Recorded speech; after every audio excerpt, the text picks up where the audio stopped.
Сәлем, менің атым Әсел, және осы сабақта біз modal verbs өтетін боламыз. Ондай болса, кеттік. Жалпы modal verbs деген ол қазақша модальдық етістіктер деп аударылады. Оны біз етістіктермен бірге қолданамыз. Яғни modal verb plus verb. Verb деген етістік екен алдыңғы сабақтардан білесіз. Бізде бірнеше модальдық етістіктер бар. Бүгін осы сабақта біз can, could, may, might, must, ought to, need and should. Осы modal verbs'ті біз үйренетін боламыз. Қай кезде қолданамыз және қалай қолданатынымызды. Okay, then let's go. Can and could. Жалпы can'ді біз бір іс-әрекетті орындау мүмкіндігін білдіретін модальдық етістік. Оны деген сөз, мысалы айтайық, мен ағылшын тілін сөйлей аламын. I can speak English. Бұл жерде can'ді біз қолданып тұрық, себебі бұл менің ағылшынша сөйлей алатынымды, менің осы сөйлеу деген бұл жерде іс-әрекет болып тұр, соның орындау мүмкіндігін білдіріп тұр. Немесе айтайық, мен күшті жүземін, немесе мен жүзе аламын. I can swim. Окей, ал could деген ол осы can модальды етістігінің өткен шақ формасы. Келесі ол may, might. May деген ол іс-әрекеттің рұқсат етілуін және болжамын білдіреді. Рұқсат ету дегенде, мысалы, біз бір жерге шықпа шыққан кезде, немесе сыныпқа кірген кезде біз мұғалімге айтамыз, May I come in? Мен кірсем бола ма деп, яғни біз рұқсат сұраймыз. Сол кезде осы модальдық етістікті қолданамыз.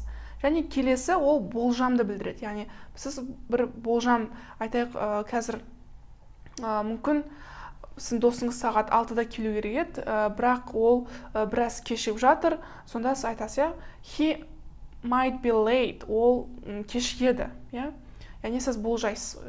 Демек уақыт асты, демек ол кешігіп жатыр деген секілді. Окей. Келесі modal verb ол must. Must деген ол іс-әрекеттің міндеттілігін білдіреді. Яғни сіз міндетті түрде солай жасауыңыз керек. Must do like that. Әр модальдық етістікке біз мысал беретін боламыз және оларды талдаймыз, окей? Next, ought to немесе need. Бұлар бір мағынада қолдана береді деген сөз, яғни істелген істің қажеттілігін немесе мүмкіндігін білдіреді.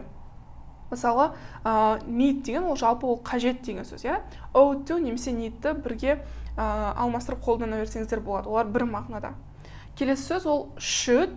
Should деген ол кеңес берген кезде қолданамыз. Мысалы, сен былай істегенің дұрыс болады, былай істегенің жөн болады деген кезде біз should қосылған етістік.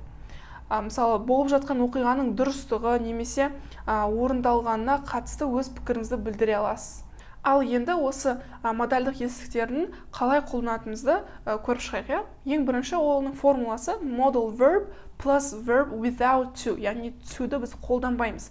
Модальдық етістікпен бірге келген кезде біз to-ды қолданбаймыз. Мысалы, can swim, may go, shouldn't do деген секілді. Мысалы, I can swim, you may go, you shouldn't do like that.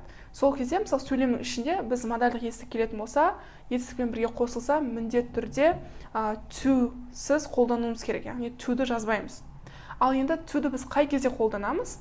Екі етістіктің арасында келген кезде. Мысалы, want to swim. Бұл жерде want деген ол етістік, swim деген ол да етістік. Мысалы, мен суға түскім келіп тұр. I want to swim. Бұл кезде біз екі етістіктің арасында to-ды қолданамыз. Ал егер модальдық етістік болатын болса, ол кезде қолданбаймыз. Тағы мысалдар go to make, like to go деген секілді. Сол үшін өтініш modal verbs пен жай verbs'ті шатастырмауларыңыз, окей? Енді мысалдарды қарап шығайық. Ең бірінші can деген modal verb'тан бастайық. Can деген жалпы мен бағана айттым, ол бір іс-әрекеттің орындау мүмкіндігін білдіреді. Бұл жерде мысалы I can play the piano, яғни мен пиано ойнай алам деп тұр, Бұның мүмкіндігі skill, сол үшін бұл жерде біз I can play деп айтамыз. Келесі, could you open the door, please? Өтініш есікті аша аласыз ба? Бұл жерде ол жаңағы бір сұрақ сұрап тұр, мысалы бір адамнан бір нәрсе сұрайтын болсаңыз, сізге көмектесуіне, сол кезде біз could'ты қолданамыз. Could you open the door, please? Немесе can you open the door, please? Бұл жерде екі формасында қолдана бересіз. Can'ді да, немесе could'ты да. Окей. Келесі модальдық етістік ол might, may. Мысалы, it might rain. Сіз қарайсыз. Аспанда бұлттар тұр, демек қазір мүмкін жаңбыр жауады. Сонда may might'ты біз бір іс-әрекеттің болжамын білдіретін кезде қолданамыз. Мысалы, болжап тұрамыз, it might rain, мүмкін қазір жаңбыр жауады. Немесе may I sit here? Yes, of course. Бұл жерде мен мына жақта отырсам бола ма? Иә, отырсаңыз болады. Әрине, бұл жерде біз бір іс-әрекеттің рұқсат етілуінде қолданып жатырмыз. May I sit here? Отырсам бола ма деп, окей? Келесі модальдық етістік ол must. Яғни must деген біз іс-әрекеттің міндеттілігін білдіреді деп айттық.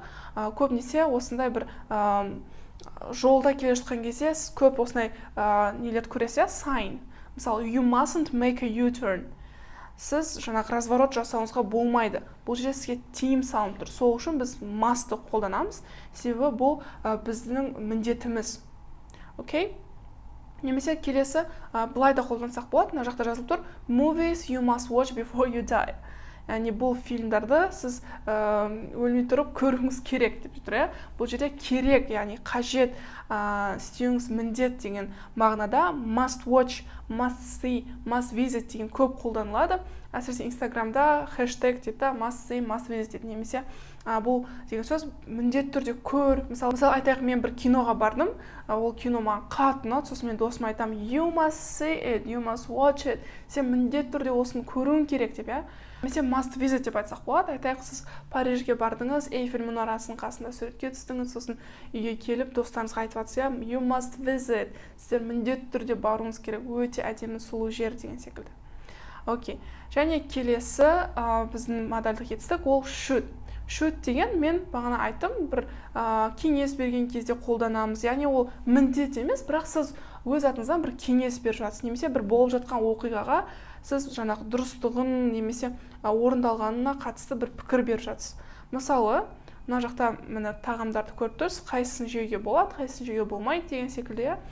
Ол жерде сіз міндет қылып айтып тұрған жоқсыз, немесе осы адам міндетті түрде осылай істеу керек деп айтып тұрған жоқсыз, жай ғана кеңес беріп жатсыз. You shouldn't eat fast food.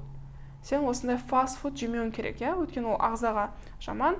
You should eat healthy food. Немесе сен одан да жаңағы дұрыс тамақ жегенің саған дұрыс болады деген секілді. You should eat healthy food. You shouldn't eat fast food. Бұл жерде shouldn't деген бұл болымсыз болып тұр.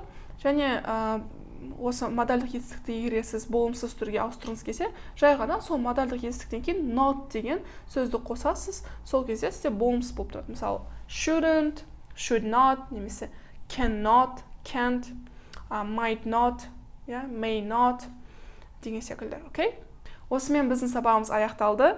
Міндетті түрде үй тапсырмасын орындаймыз, жаттығуларды, және осыны конспектлейміз. Окей, келесі сабақта кездескенше. Bye!